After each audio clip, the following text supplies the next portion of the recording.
Good morning. Hi. Okay, I'm told that we need to turn the volume up. Turn the volume up. Okay.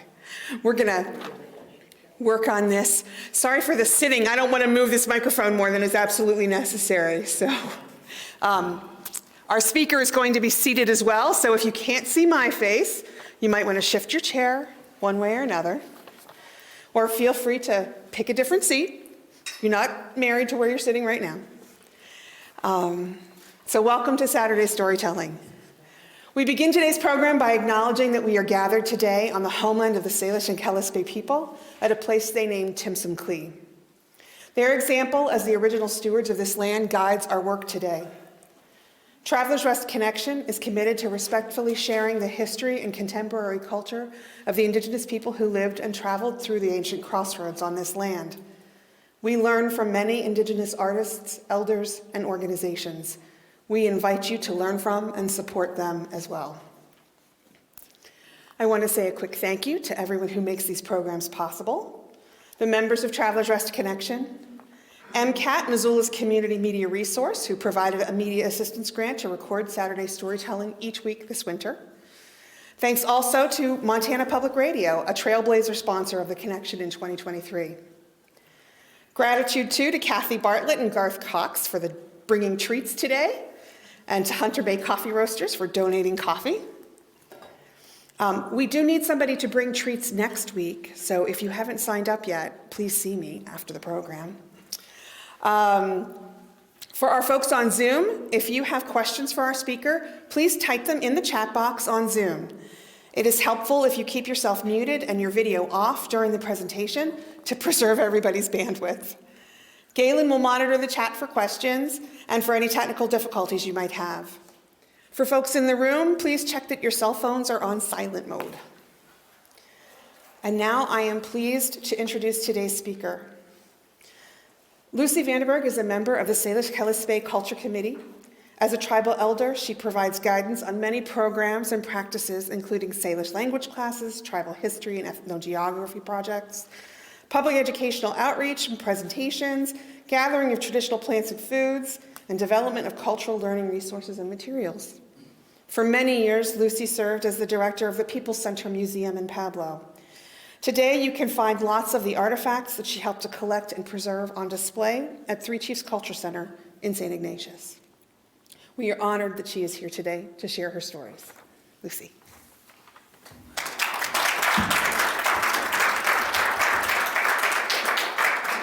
It's a big step. We're going to give you a boost. Okay. Okay. And you said sit up. Well, I sank a little. You might not sink as much as I did. Okay. Does that work? Mm-hmm. Okay. Lemlemch. Thank you. I'm happy to be here. Just being here. I woke up this morning and it was snowing in Polson. Wind was blowing and I thought, oh my gosh. But, so I am happy to be here. But I have to go back now.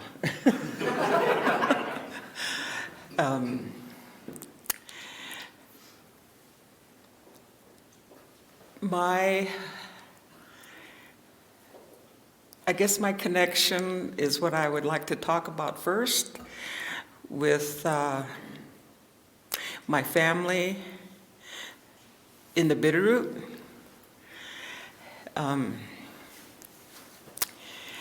My father was Jerome Vanderburg. My mother, Agnes Adams Vanderburg. In 1891, my dad was a year old when the last band was moved from Stevensville to the Jocko in the Arley area. So the connection that we've always held on to, Stevensville, the Bitterroot area, was our homeland. And I can remember as a child still going back to the Bitterroot and camping in areas where they were familiar with. The Salish, they had connections. The roots were in the Bitterroot. And we still go back, even now. The medicine tree. The medicine tree was, I think, I'm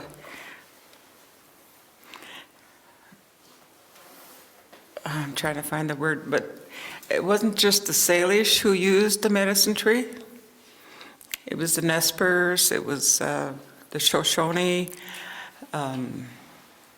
Kootenai. A lot of people, I guess, wonder about the medicine tree. It's not that we go to the medicine tree. We're not, I guess, praying to the tree. A lot of people think, that's, why would you do that? Why would you uphold this tree? The tree is a part of the creation stories that not only the Salish, the creation stories interconnect with all the tribes. Coyote was responsible for the ram's horn that was embedded in the tree. And it's a story. Coyote was, I think, very instrumental with a lot of our culture and traditions, our medicines, our food. And I don't remember how many years ago, but the tree did, it fell, the original. And that was a sad day for the Salish people. I was working at the People Center when that tree fell, and Marcia Cross got a hold of me, and she was down here, and she told me the story that the tree fell across the highway, and she wanted to know if I could bring somebody down, an elder. And I ended up bringing John Stanislaw down. He was from Camas Prairie. And on the way down, he was telling me that when he was just a child, he dreamt about that tree. And he asked his dad, he goes, "Where is this tree?" He said, "Can we go there?" And his dad told him, he said, "Maybe in the future, when you get older, you can be there, you can go down there." So his dad told him the whole story behind the tree. And it wasn't until that tree fell down that he was able to see the tree. I went to Camas Prairie and picked him up, brought him down, and he sang a song that he said when he was a child, he said that's when he first dreamt about this tree, he was singing this song. And when we got down to a tree, he said all of a sudden that song just came to me, and we sang the song, and we offered up our prayers, and the highway department was in the process of removing a lot of the limbs that was across across the road. And some people said, what are we going to do now? The trees, there's about 6 feet, 8 feet still in the ground. But they moved the tree down the road north of the tree. They moved all the limbs and everything. And every year, the Selis Elder Culture Committee, they do 2 trips a year as a group. Everyone's free to go down or any time. They do one in the spring and one in the fall, and it usually involves a lot of people. The Inkusum language school, Two Eagle School, Salish Kootenai College.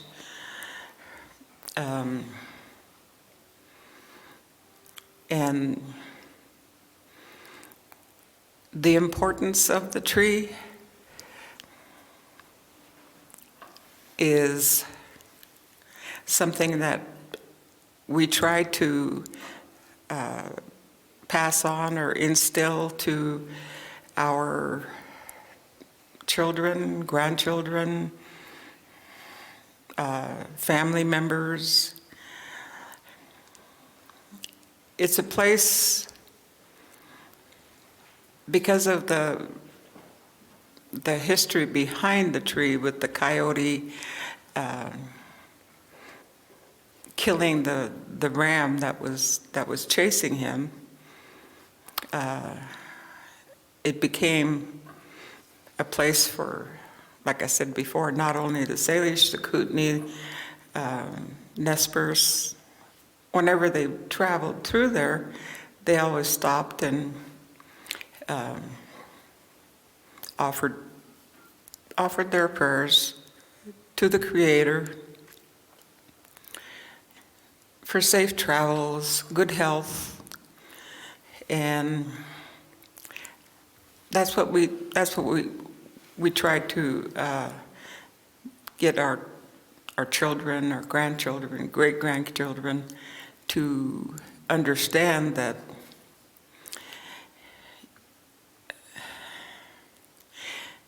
it's not like you're praying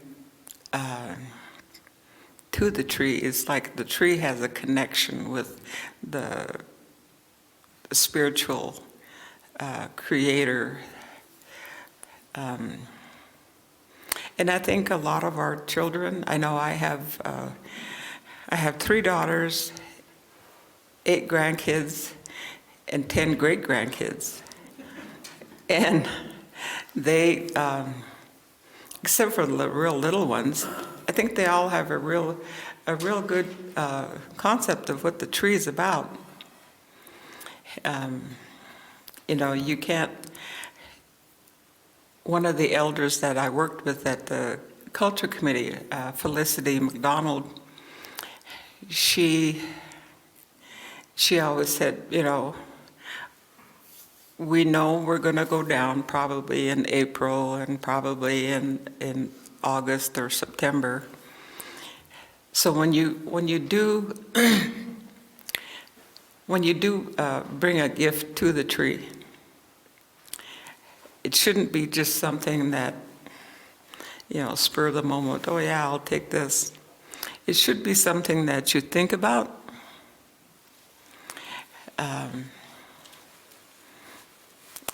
Give it some thought of why you're taking this particular item. So we were always prepared for that.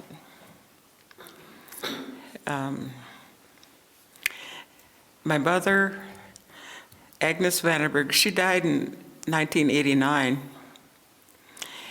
and she went every chance she could get. If the Culture Committee was going, if family members were going, she was always there. She broke her leg a year before she'd passed away.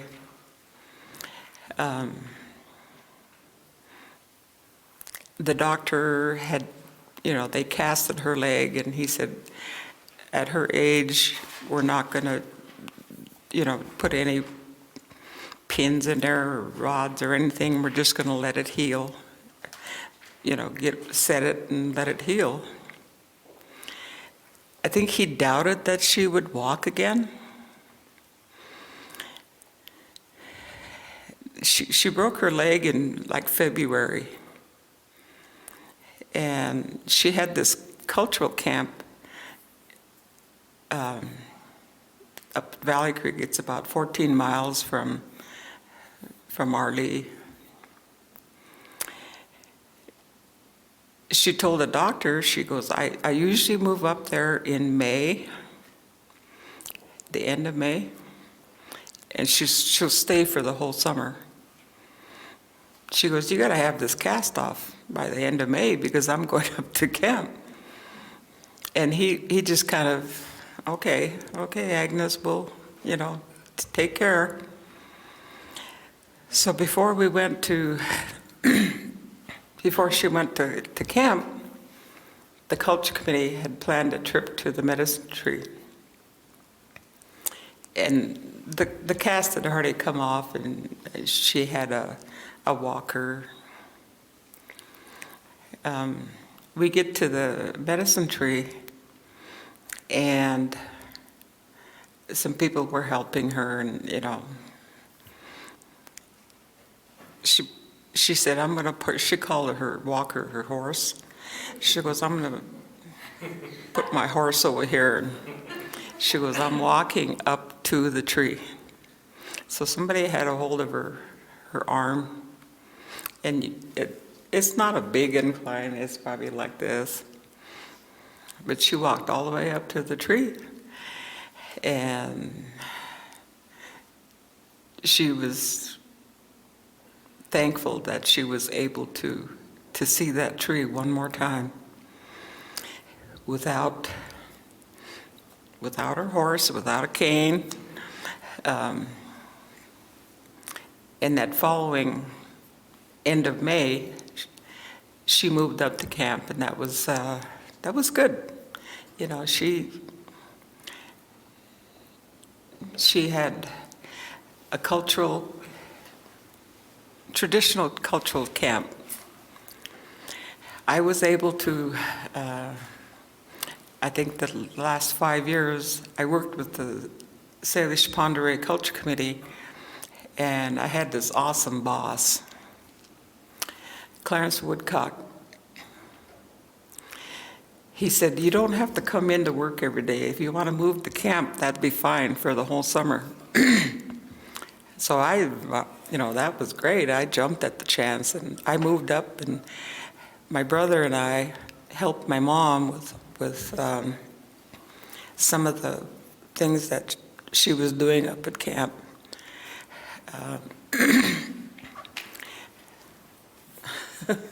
Thank you.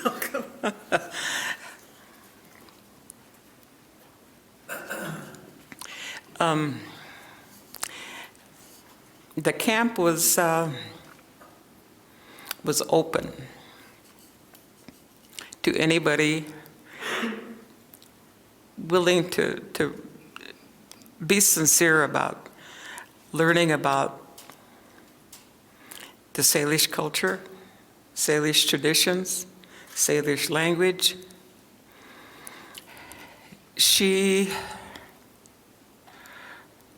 It didn't matter to my mom if you were Salish, Ponderay, Kootenai, Nespers, white, black. The camp was open to everyone. She had visitors from, I can remember being up there and these bus loads would pull up. We had a busload of Japanese students that came up there. And they They spent the whole afternoon there, talking with my mom, talking with me and my brother, and just the different campers that were there. Some of them were tanning hides, and some of them were doing other activities. So it was a well-spent afternoon.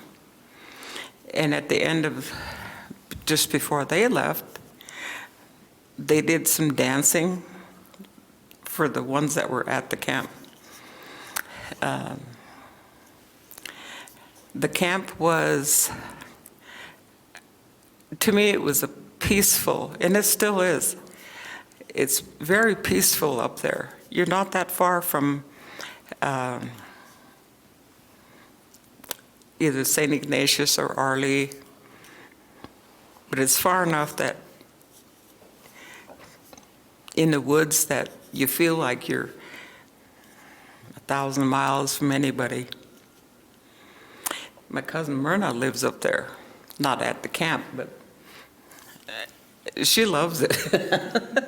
She's a true Valley Creek person. When I do go to camp, it's a place where you can leave yourself. You don't get cell service up there, so you're not bothered with cell phone calls. It's a place where you can really enjoy the outdoors. My mom had that camp for over 17 years.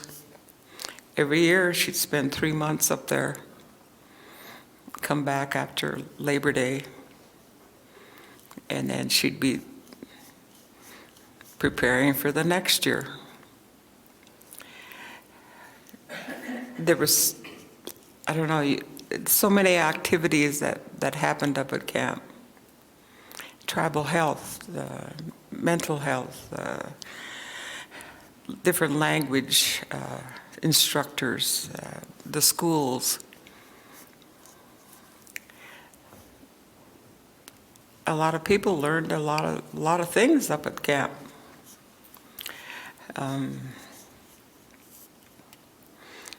I'm the youngest of 14. They're just me and my sister now.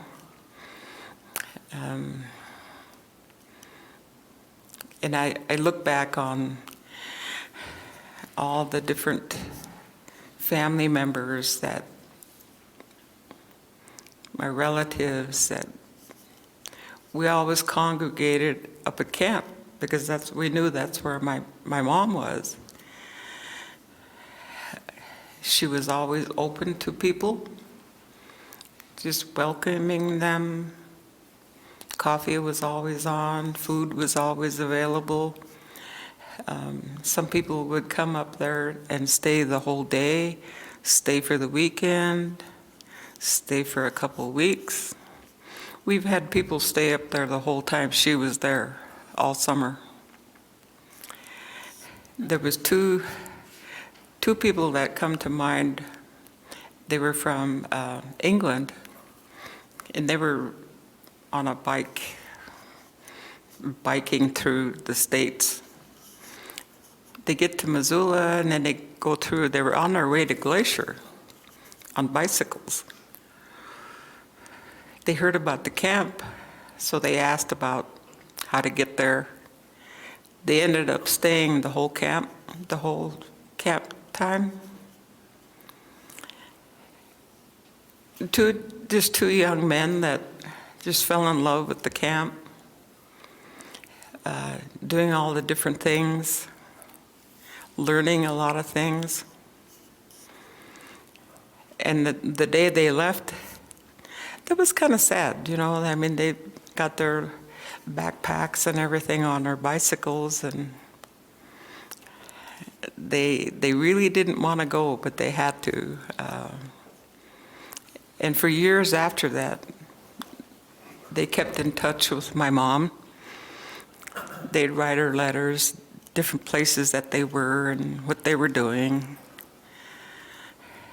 So she made a lot of friends up there, not only local people, but people from everywhere.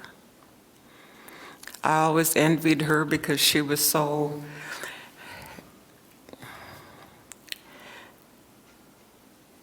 I guess so at ease with talking to different people. She always told me, she said, when you talk to a group of people, she goes, it's going to come from your heart. And no matter if you know them or not, just think of them as future friends. Future friends that you'll see sometime down the road, and you'll be glad to see each other. So I learned everything I know from my mom and my dad, my grandmas, my aunts.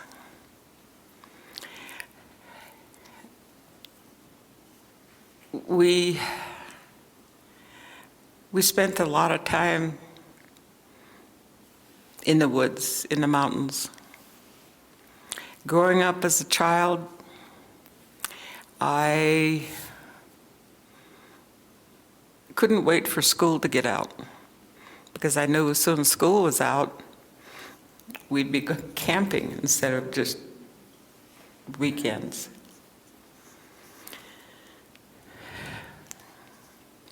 Camping with Myrna and her grandma, my aunt.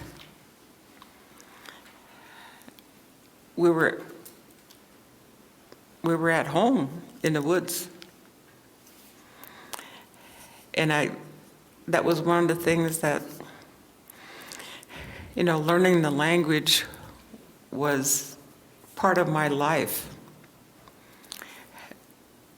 It was spoke every day, from the time I got up until the time I went to bed. I heard the Salish language. A lot of people aren't that lucky. Both my mom and dad were full-blood, fluent speakers. We have language schools now, which are making, I think, great strides in bringing that language back, so we can have more fluent speakers. The Salish language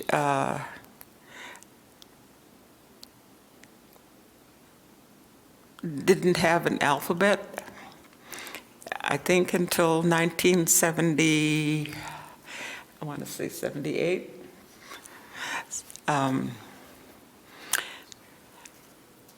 The Salish Culture Committee started in 1974. And we were recording all the elders, just turning recorders on and having them talk about everything, anything. So then when we tried to transcribe these tapes using the English language, we'd end up with words that were pretty long, trying to get those sounds. Because in the Salish language, you have words that come from the lower part of your throat, the guttural, and then words that come from the front. The ones that come from deep, they're hard to do in English language. How do you get the sound of which is in the Salish language? Our director at the time, Johnny R. Lee, and I'll always be thankful to him for getting someone to introduce us to an alphabet. We tried a couple different alphabets, and we had a linguist from British Columbia who came down, and he would sit and listen to the elders. At that time, all the elders would sit around and talk in Salish. And finally, he came up with the phonetic alphabet. We have 43 letters in our alphabet. And it's so much easier, ask Sally, it's so much easier to write a word using that alphabet. If you study the alphabet, you can read anything.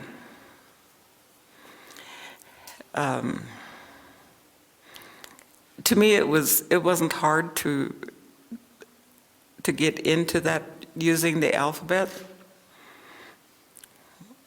I don't know if it was because I'm fluent in the Salish language, but the sounds and everything just came. I mean, it was like it was meant to be. We ended up with 43 letters, and I taught the Salish language at the college and at the culture committee for many, many, many years. And it was fun teaching the Salish language to learners, sincere learners who really wanted to learn the language. Teaching through everyday activities, like up at camp, whatever activity was going on, we would incorporate the language into that activity. And the same we tried at the culture committee. One of the requirements to work for the culture committee was you had to be fluent in the language. Over the years, that's changed a little bit, but it's still an important factor of the culture committee is to teach the language. They hold classes there. There are different levels of classwork.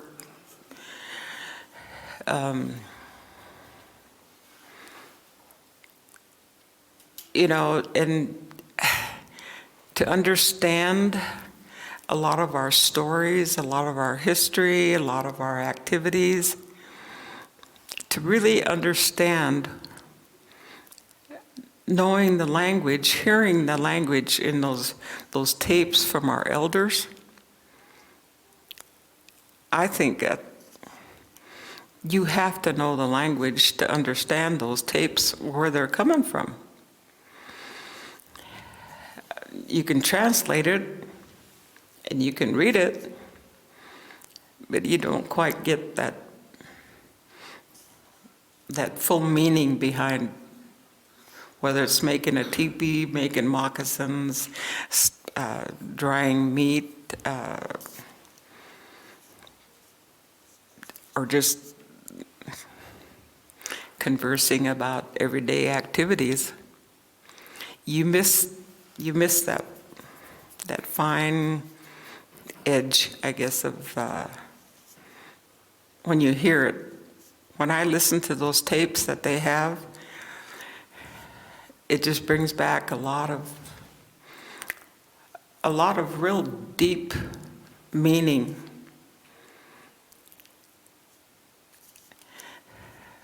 Teaching language, like I said, I have 3 girls.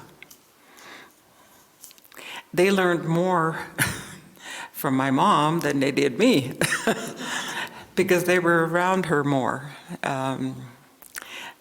They learned the language from her. And then later years from me. My grandkids,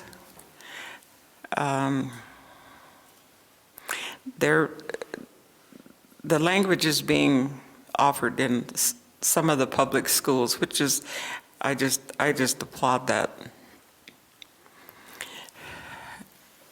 I have a great-grandson who's 6. And when he had these cards, playing cards, and he was counting. To me, he goes, they call me Loopy. It's supposed to be Tupia, but they call me Loopy. He says, look. So he's putting the cards down. He goes, 1, 2, 3, 4. And then he'd pick them up and he'd go again. He was learning how to count, and this is a couple of years ago. So I took some cards and I started counting in Salish. I said, "Nku esel chle mus." He looks at me and he goes, "No, 1, 2, 3, 4." I said, "No, Nku esel chle mus." We did this for back and forth. He was determined I was saying it all wrong. And finally he picked up on it. He goes, "Nku." I said, "Well, that's close enough." Esel. So now he can count to 10 in Salish. He's in the 1st grade now, but just by repeating that to him, he picked it up just like that. I would like to see him get more into the language, because he's at 6 years old, he has no inhibitions, nothing. I mean, he just, whatever you tell him, he'll do it, you know. He wants to be an astronaut when he gets older. He was telling Myrna all about the astronaut.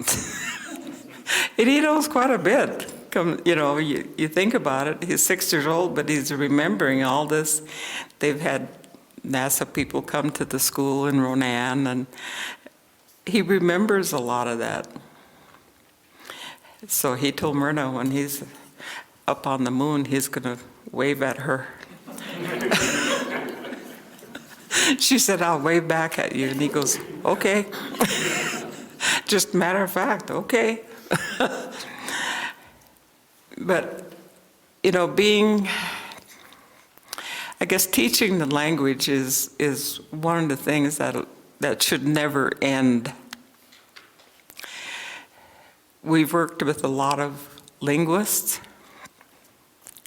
We've worked with a lot of different tribes.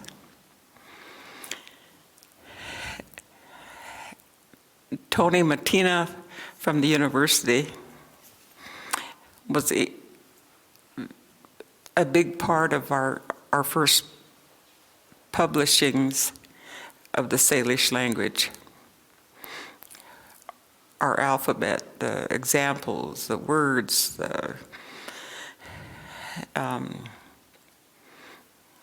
we would come to his office every other week and go over what we wanted in our first publication, our vocabulary, our word lists. And that was fun. That was Tony Inkashola and myself and Dolly.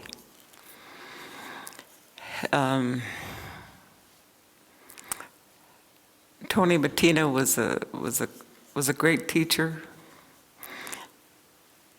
He was real patient.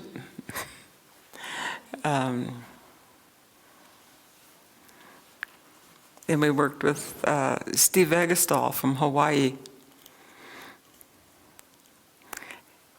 And he did a lot more for the language, I think, than we really expected from him.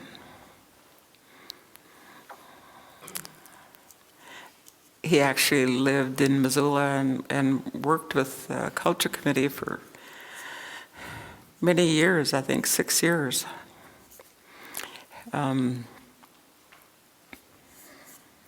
So the languages is kind of one of my things that I just love to do.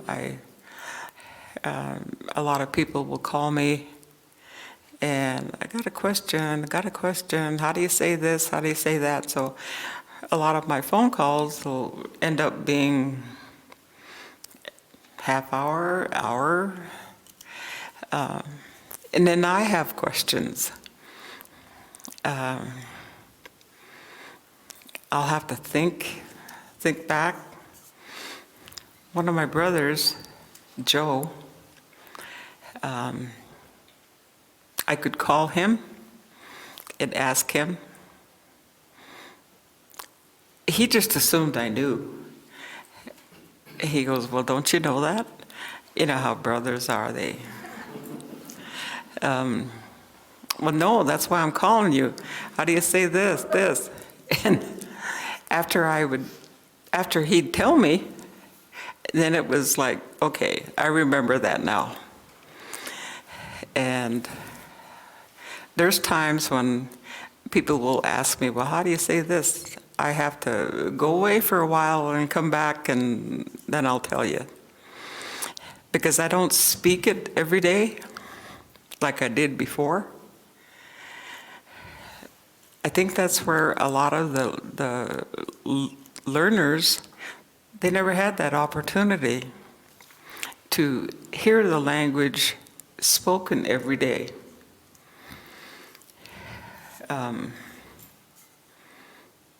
But I'm so pleased with everything that's happening on the reservations, with the schools, with the different programs that they have going. Our language was on the verge of being lost. I don't think it is now, because a lot of it is recorded. I don't have that fear that one day nobody's gonna be speaking the language, because we will.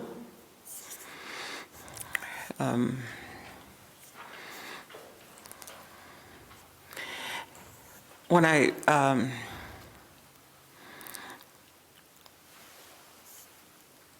guess when I think about coming from the Bitterroot, you know, my dad was a year old, being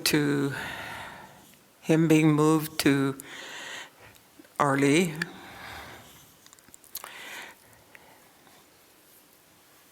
The Bitterroot was always home to my dad, even though he was just a baby of 1 year old. So I think of it, the Bitterroot, as my homeland, even though I never did live here. We still make the trips down whenever possible.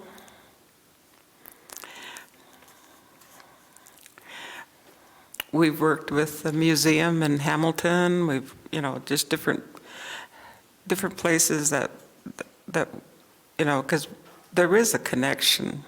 I look at all these artifacts that you have here. These are beautiful. Those are the kinds of things that we need to keep that connection with the people everywhere.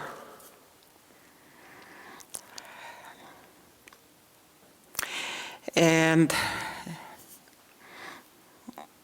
if you have any questions, go ahead and feel free to. Yeah, I have one. It's on the language. In the years of interviewing elders, the most common thing they would say to me, if they were first language speakers, would be, I wish I could tell you this in my language. English just does not have the same words.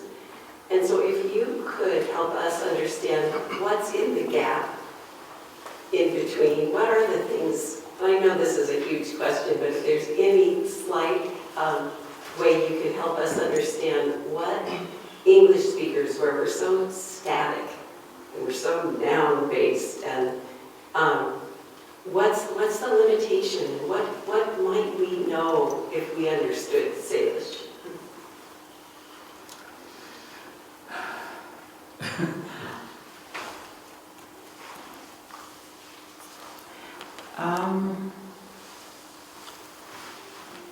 I think it, well,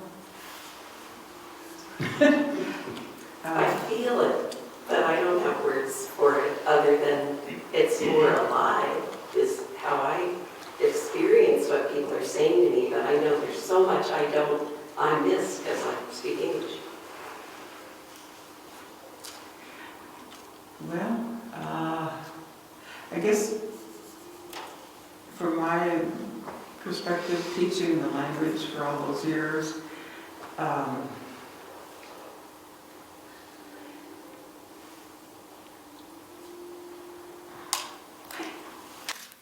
I'm not sure.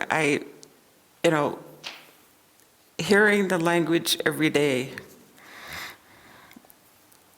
it was part of your life, whether you were being told to behave yourself, go to school.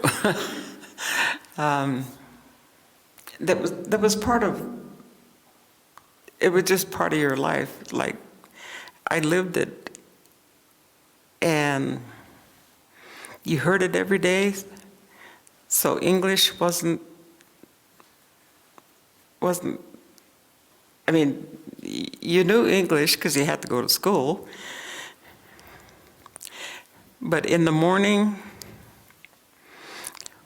we heard the language up until we got on that bus. We heard English all day, get off that bus and go home, and then you hear the language.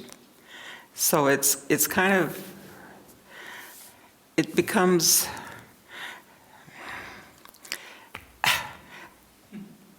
I'm not sure how to explain that. Say it in Salish. Maybe take one word and then show them how it breaks down into all the roots that are connected to other meanings. Okay, like the word for store. I mean, that's a new Salish word, a new word that we put together. So when we say Sintumisten, that's store. SN is a place. To me is to buy. And STEM enforces the place. A place to buy things. A lot of our words are that way. The birds, the plants, the flowers, the trees. If you take a word and break it down, you get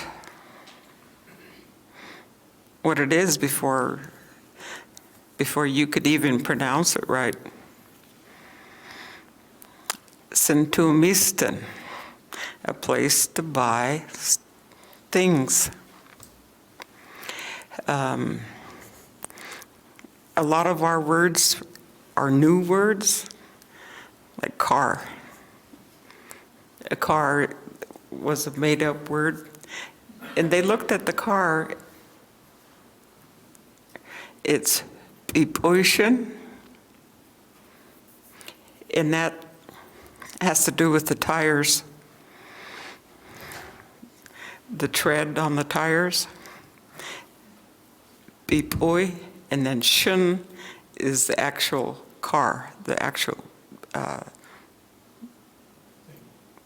where the tires are attached to, I guess. So if you know the alphabet and you come up with Bipoishin, everybody knows what you're talking about. You're talking about a car, but you're not talking about the tires. It's the car itself.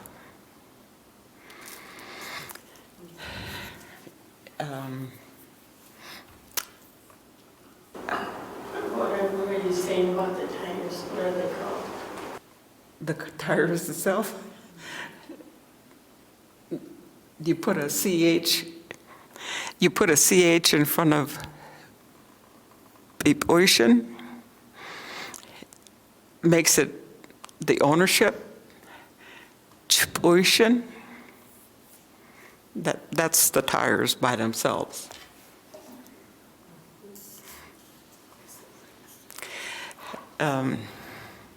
Sometimes the language can get confusing, but I love it. We have a question on Zoom, Tam. I'll repeat it up here. Okay, so I have a question from Chris Weatherly. They're asking, what's happening with the People's Center? The question is, what's happening with the People's Center? Is that, and I don't know if they're asking about the building where the People's Center was in Pablo, or if they're talking about Three Chiefs Culture Center, but maybe you could answer both.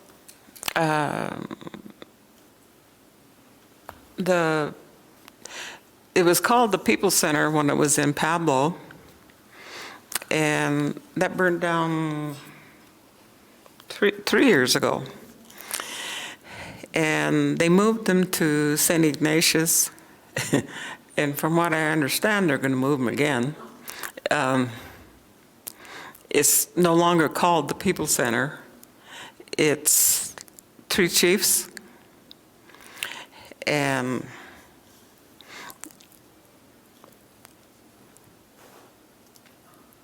I'm not sure exactly. I don't think they are either. They want to build like a museum with all the, the correct climate, the fire suppression, all the, like a regular museum. I don't think that's going to happen in the near future, but they are moving them from St. Ignatius back to Pablo, not to the original place in Pablo, but back to Pablo. I'm gonna follow that up sort of with a question. When you worked at the People's Center, what was the, it's right on that corridor, tourists driving the glacier would stop in. What was the main message that you wanted to get across to folks who were driving through the reservation but didn't really realize it? I think we saw it because there was, there's 3 different tribes that live on the reservation: the Salish, Pend d'Oreille, and the Kootenai, and we wanted to convey all 3 tribes living within these boundaries, which we didn't have before.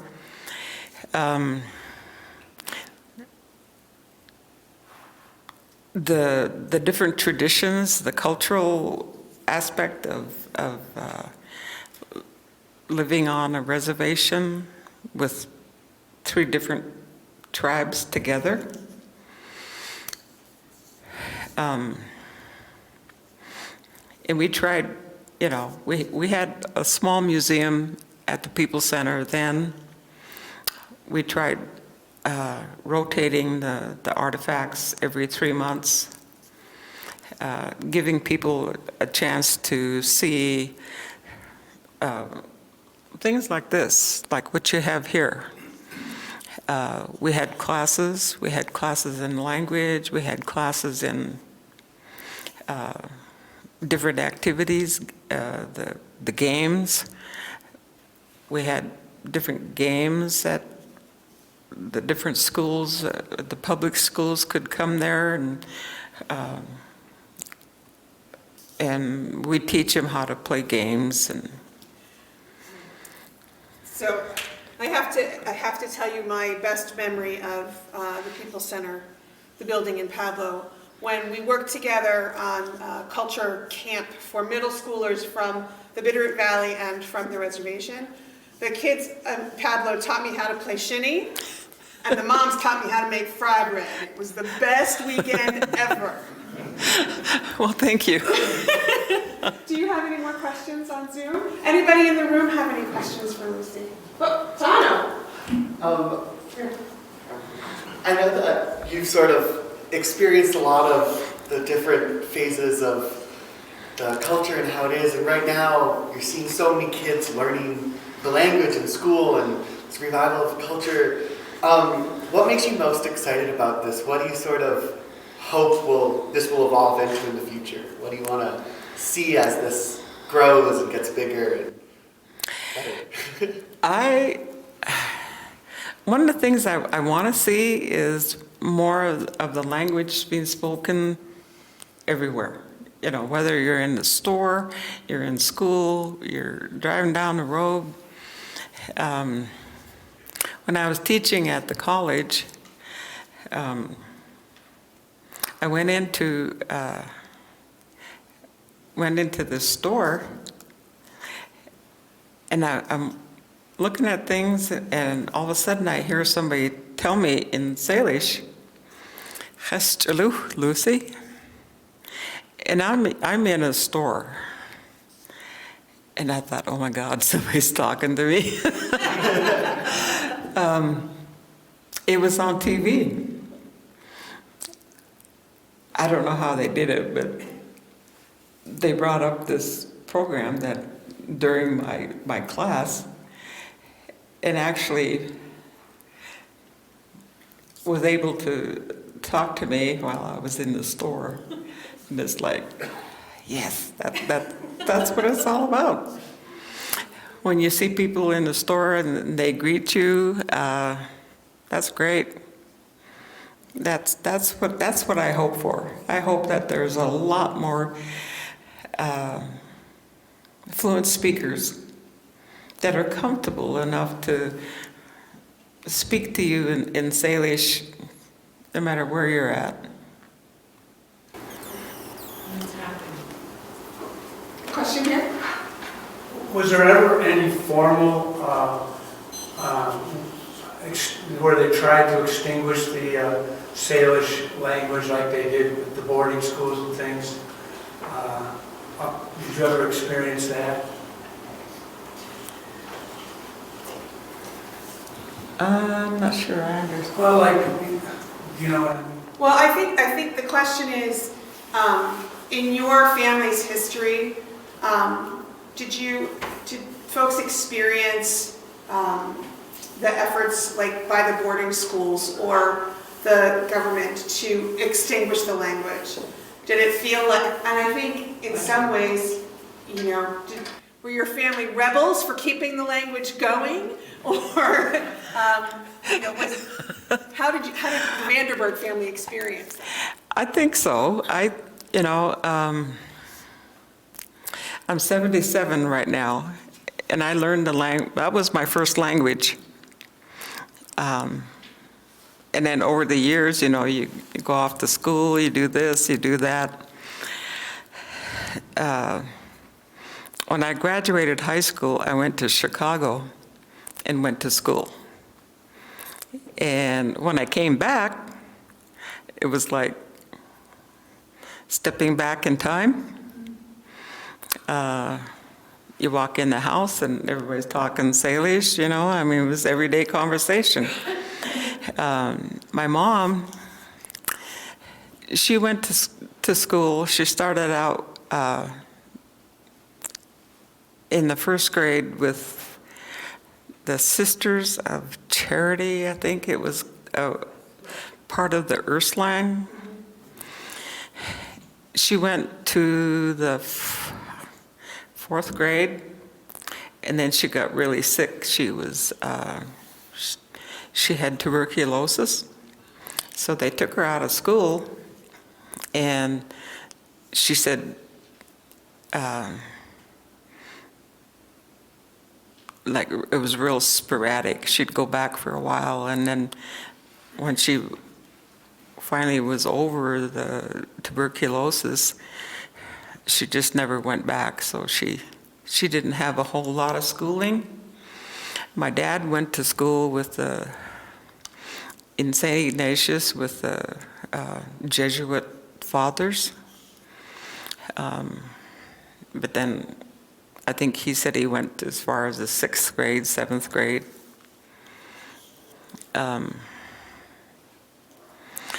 My mom said that when she first started at the school, she was 6. They weren't allowed to talk Salish, even though they were all Salish. They were reprimanded if they got caught talking Salish. She said sometimes, she said being hit on the hand with a ruler. So they would, during their break time, their recess, 3 or 4 little girls would get together and they just visit, But she said they had to be careful, but they didn't want to get caught. What story, what piece of Salish history did your father or mother repeat to you the most?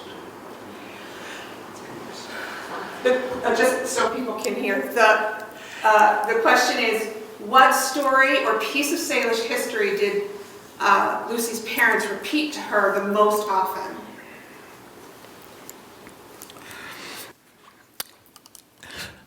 That's a hard one because there was a lot. I mean, everything that we did every day was a part of life. We knew all of our relatives, whether they lived close by or not. We were taught, just like any other home, we were taught respect. We were taught, the traditional values of, I guess, we didn't look at it as being Indian. We just knew who we were,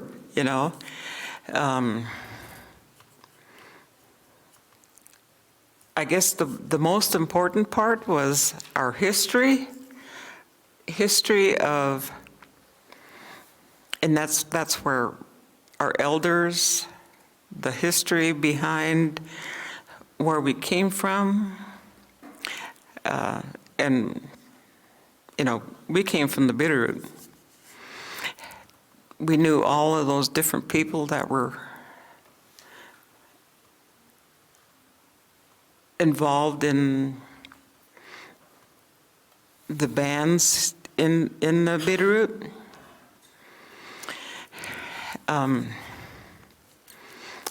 Last fall, I was really honored and humbled when they named that bridge in Missoula Bear Tracks Bridge. My name, my dad always said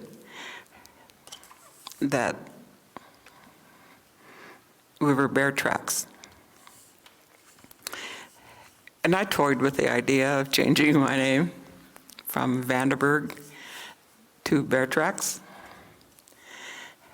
But then I didn't. To me, that knowing our history, knowing our family, that was one of the things that was, I shouldn't say pointed out, that's how we lived. That's how, it wasn't one thing that they kept reminding us of. We lived that way, we learned that way, and we grew up that way. That's what I tried to instill on my kids, my grandkids. There isn't that many full-bloods on the reservation. I happen to be one of them, but and I'm very proud of that. I don't know if I answered your question. Okay. We have another one from Zoom. Yes. Their name is David Schwab, and the question is, were flutes historically used by the Salish? Dave Schaub is one of our volunteers who teaches field trips here. And he wants to know about flutes, the playing of flutes in Salish culture. Okay. My dad played the flute, and he's got some recordings out there. And I never learned how to play the flute. My brothers did, my sister, but you think I could? I don't know, I'm not that musically inclined. But my dad played the flute. He made flutes. I know how to make them, but I just don't know how to play them. He had a song that he played, and he would always play it for my mom. And I thought that was so sweet. And it was it was a love song. And years later, after my dad had passed away, whenever my mom would hear that, she'd get really emotional. And I could understand why, because it was a beautiful song. Flute music is very touching to me because I heard it all the time.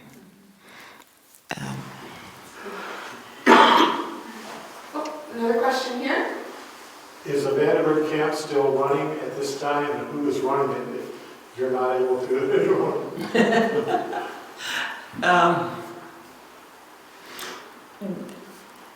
Sort of, and sort of not. It doesn't, I guess it doesn't run the way it did before.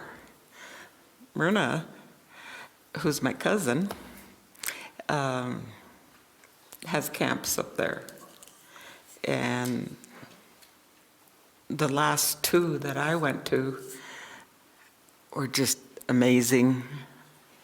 I really had a good time.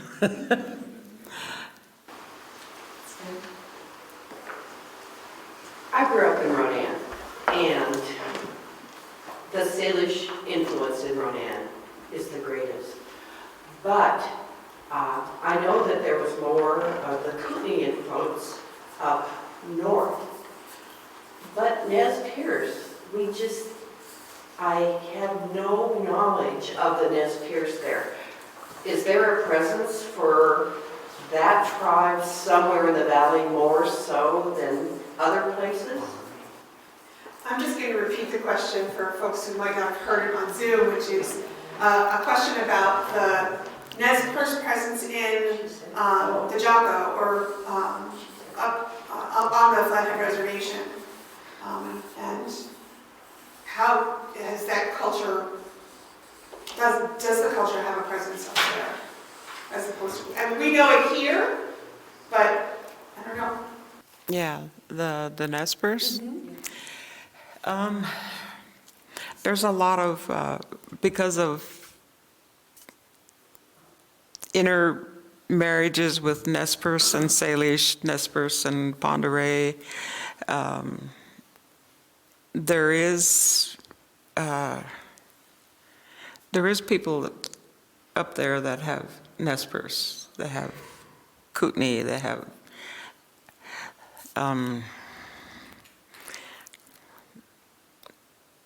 my